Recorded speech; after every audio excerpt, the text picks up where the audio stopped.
All right, ladies, how do we overcome self-criticism so that we don't pass it on to our kids? Well, I have two answers to that are going to seem a little contradictory. One of them is it is very important to recognize, especially if you have daughters, but even with your sons, it's important to recognize that the way you're actually talking to yourself, the standards you're holding yourself to, and the way you interact with yourself isn't just a personal experience.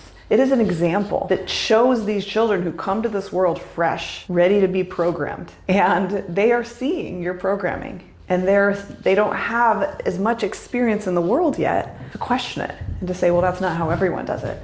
They just think that's how it's done. And so be careful, because they see the times when, maybe you forget something. Instead of just smiling it off, you go, what's wrong with me? They notice those moments. They notice if you're hard on your body. They notice if you're not liking your body and you're rejecting your body and you're worried about whether or not people think you're fat. They notice all of those things. And so first of all, it's time to heal that in yourself, because you don't want to keep passing this on. Now, I said I had two answers that are kind of contradictory. The second answer is, say you have done some of that programming. Say you have passed it on.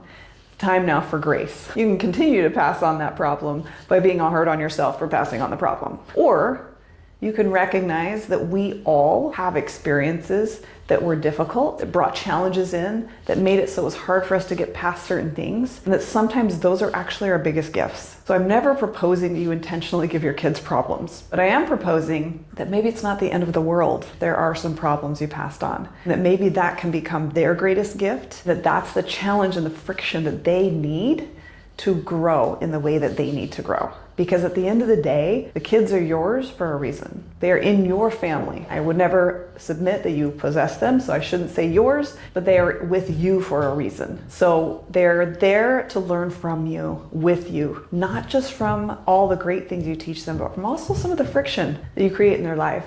Children need friction to grow. Everyone needs friction to grow. And so again, I never submit that you intentionally cause them problems, but when you see that you have passed on something that's suboptimal, some grace is allowed, and maybe you can get curious and say, I wonder how the universe, how God, how life is going to turn this into something beautiful, because life always does. So let me know how that sits. Have a beautiful day.